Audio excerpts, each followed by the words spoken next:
Today we are going to cook a very common Chinese dish, beef and broccoli.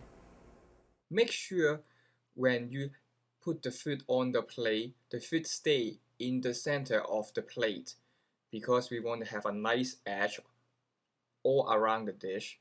Garnishing this time will be really simple. We will just have regular parsley.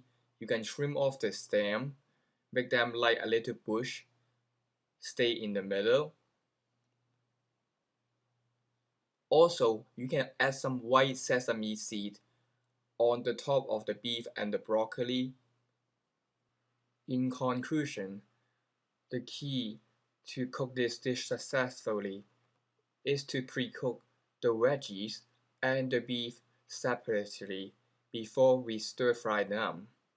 In this case, both the beef and the broccoli will be perfectly cooked.